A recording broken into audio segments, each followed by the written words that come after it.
Good morning, everyone. It is my great pleasure to welcome NASA Deputy Administrator Jim Morhard and the crew of the International Space Station. As someone who wanted to be an astronaut as a child, I'm extremely excited to have you join us today. I continue to be in awe of the incredible work that you do, and I know I'm not alone. Everyone at NASDAQ is thrilled that you're able to join us here today virtually as we get set to ring today's opening bell. Now, there is a lot to celebrate, and I'd like to begin by congratulating all of you on Launch America, the first flight into orbit of American astronauts on American rockets from American soil since 2011. This past weekend, in partnership with SpaceX, NASA successfully launched Crew Dragon, the first ever commercial crew vehicle, with astronauts Robert Behnken and Douglas Hurley to the International Space Station. It is truly a pivotal moment in the development of the space economy and a new era of private human spaceflight. For nearly 20 years, humans have lived and worked aboard the International Space Station, operating and maintaining the station with resupply and crew rotations needed regularly. NASA's decision to partner with the commercial industry to provide these services enables economic growth in low Earth orbit and makes space more accessible than ever before. Congratulations again on this new endeavor. It is certainly an exciting time. NASDAQ is honored to celebrate Launch America with you. We look forward to seeing everything that NASA has in store with your Artemis program and sharing many more inspirational milestones in the months and years ahead. Now, please join me in welcoming Jim Morhard for further remarks. Thank you so much, Adina. Today, we're celebrating a new era in space exploration. And we're really at the dawn of a new space age. We're expanding the economy in low Earth orbit. There's a growing demand for research on the International Space Station, and NASA is working on things like mass producing retinal implants, creating live human tissue that can't be constructed in the gravity of Earth, and developing better fiber optics that will make them better and easier to use. It used to be that NASA developed, built, launched, and operated spacecraft. And now we want the commercial industry to do just that in low Earth orbit. We really want to be one of many customers in the commercial marketplace. And as we get more customers and suppliers, we're driving down cost and really increasing innovation. That's what we're trying to do. To give you an idea, really, of how important this launch was and is, once we get a full complement of our astronauts up at the International Space Station, we're going to increase research and development by 300%. Ultimately, we really hope to have commercial space stations that this crewed transportation system will go to and deliver astronauts. Like you said, it's been 9 years since we had a human-rated American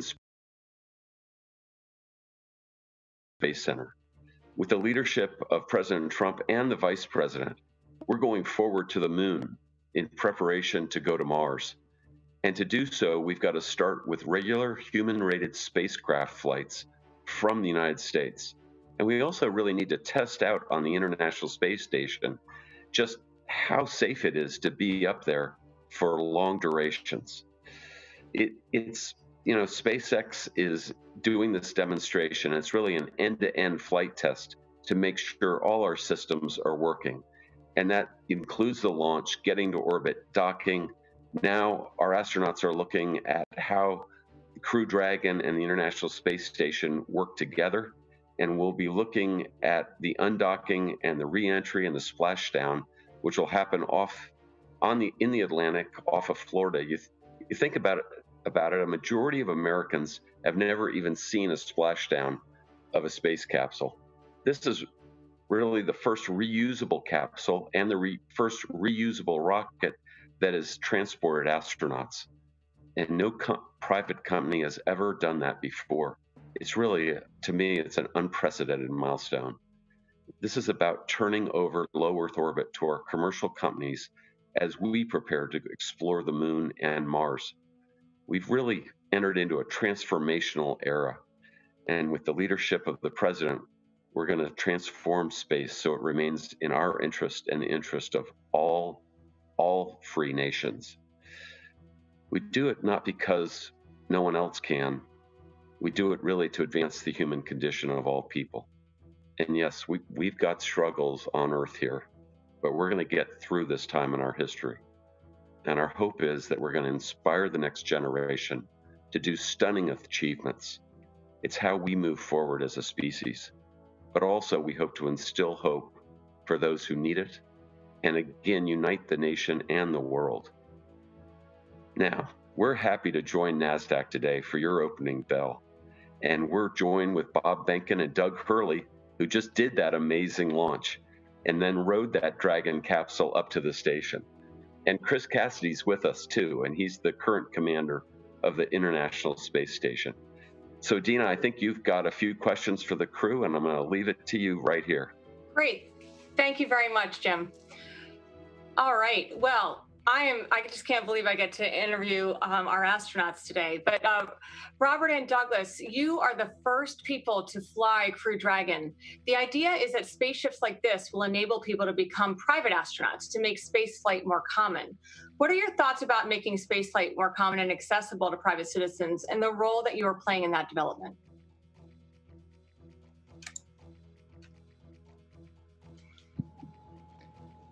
Well, it's great to talk to you today. We think that the more people that get to fly to space, the better off we'll be as a species, and the better off the individuals will be going forward. It's really transformational when you come into space and look back at our planet and see how fragile it is and how thin the atmosphere is. It really does change you for the better. And I think the more people that we expose to this, the better off we'll be as a species. That is truly inspirational, so thank you. Well, Chris, as the commander of the International Space Station, this is the second time you've lived on the space station. So what makes the space station such a special place for you?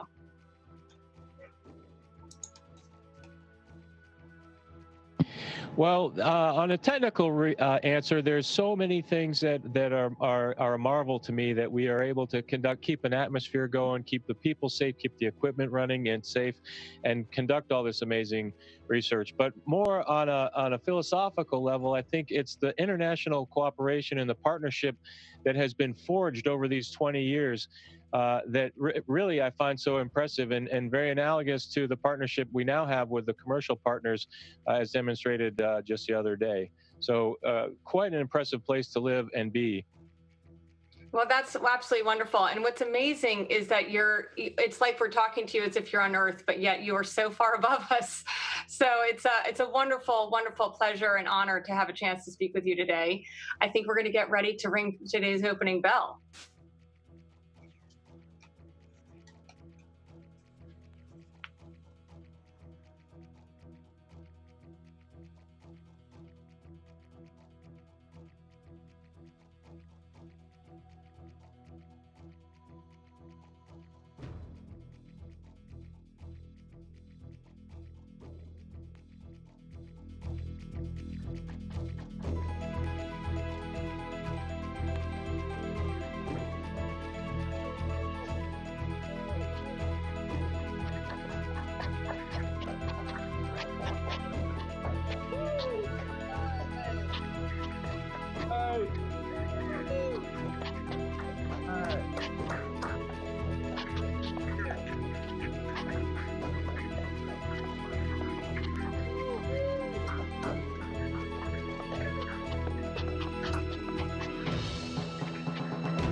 All right.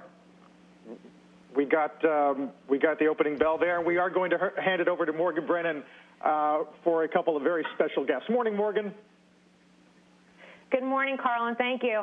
We're going to turn now to the International Space Station. This is CNBC. How do you hear me? The International Space Station has you loud and clear.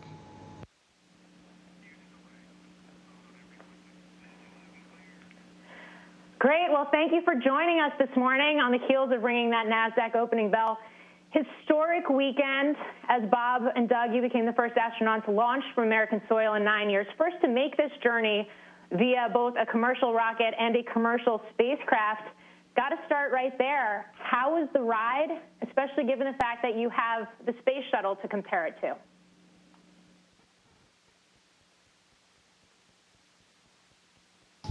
Well, hello, Morgan. Thank you for taking the time to speak with us today. Our experience on board Dragon was just really exciting for us. Both the fueling event before we lifted off, it was different than the space shuttle, a little bit more dynamic, a little bit more exciting for us, probably a little bit, just a little bit at least, because it was the first time anyone had done that. We then launched into space on board the Falcon 9, and the ride, I'll say, was a little bit smoother than our shuttle experience. The shuttle was a little bit rougher, at least at the beginning. Later in the flight, it did wake us up a little bit, though, as we continued all the way into low Earth orbit. Just really exciting for both of us. I know we were smiling and talking through the entire way uphill, so it was just a lot of fun for us.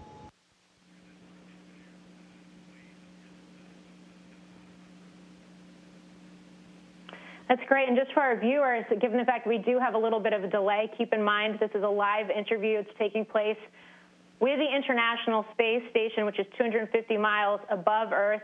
Expedition 63 ISS Commander Chris Cassidy, flight engineers Bob Behnken and Doug Hurley are with us this morning. Guys, major moment in history. What does this mean for each of you?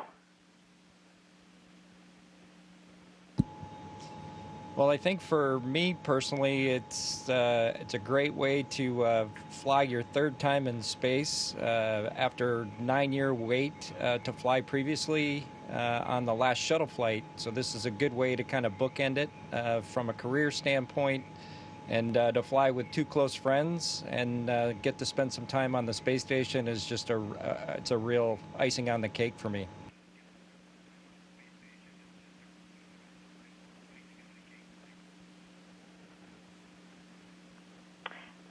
Great. Bob and Doug, you worked closely with SpaceX on design and development of Crew Dragon. You named it Endeavor on this trip as well. What was the process of that design and development like, and how involved was Elon Musk?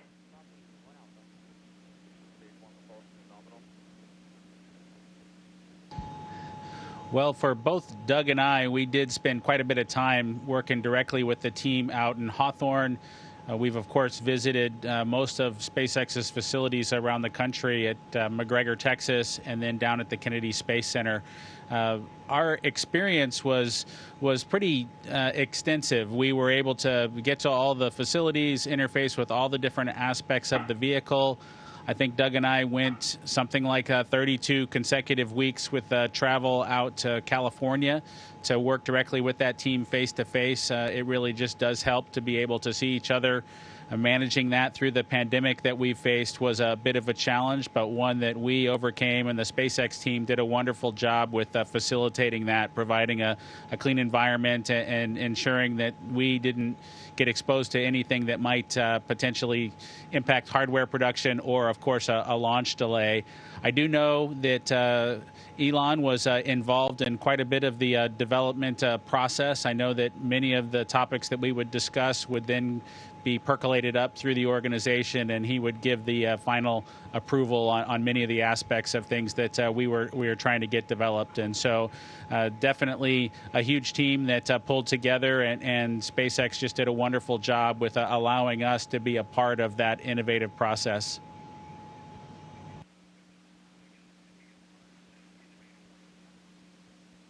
And Chris, I'll put this question to you as we usher in this new era of human spaceflight. How close are we really to this commercialized space reality, or the so-called colonization of space? How do you see it? Well, I see that the space station eventually will no longer be operated by the government. I'm not entirely privy to all the details, but there's plans for after the government is done with the space station, perhaps we turn that over to operating from a commercial entity, or add additional modules that commercial entities provide. And we are really close. Technically, that's not a leap far at all. It's just a matter of getting the will, getting the demand, and we can make it happen. And that's super exciting because there's so much capability that's offered here on the space station. But ultimately, our destination as space travelers is Mars, with a stop at the moon, and the International Space Station gives us that core, that bedrock of knowledge that we have to really fine-tune all of the technical things we need to do to accomplish those two larger long-term goals.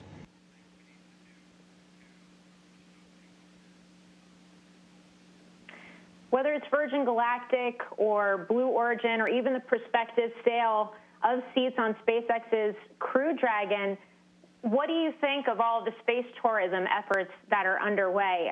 Do you think non-professionals are going to be able to handle G-force and some of the other things that are associated with going to and from space? Well, each one of us experienced it for the first time, just like hopefully a lot of other people will get to do going forward as we privatize the low Earth orbit and suborbital industries. I think it's just very much based on the individual, and with the proper instruction and training, those folks will at least understand what they're going to go through, whether it's a suborbital flight or an actual trip to the International Space Station or low Earth orbit. I think managing folks' expectations as they do that is an important part of the training, and then obviously there's the physical aspects, but I think most people should be able to physically tolerate any of those flights, and once again, as I said before, just take in what is just an incredible planet that we live on.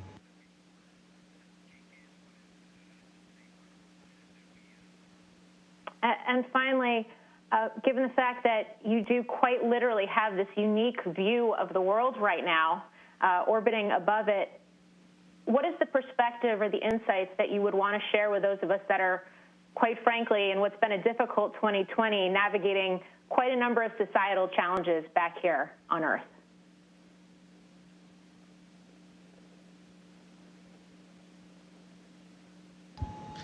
Well, I will tell you that the pandemic challenge, for example, should give the entire country and the entire world an appreciation for really what it's like to be an astronaut preparing to launch into space.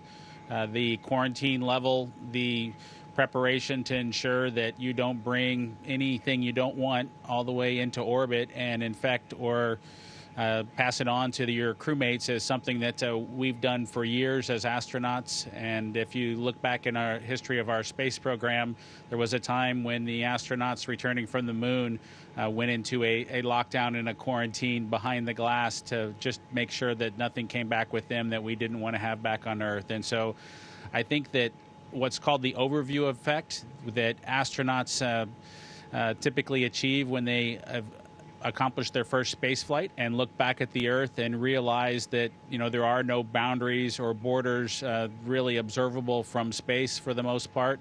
You see that it's a single planet with a shared atmosphere. It's our shared place in this universe. And so I think that perspective, as we go through things like the pandemic, or we see the challenges across our nation or across the world and recognize that we all face them together, hopefully a little bit of the astronaut experience and a little bit of that perspective is being shared by the rest of the world right now. We're able to get through it on the International Space Station through cooperation with our international partners, with our commercial partners, of course, and hopefully we can be an inspiration and an example for what we'd like to see happen across the world.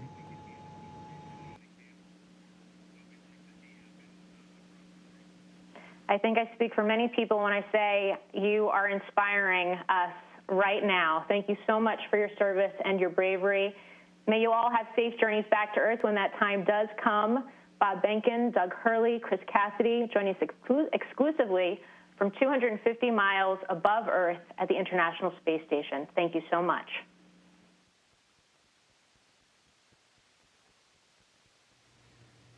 Station, this is Houston HCR. That concludes our event as we count down to 20 continuous years of humans living and working on the International Space Station.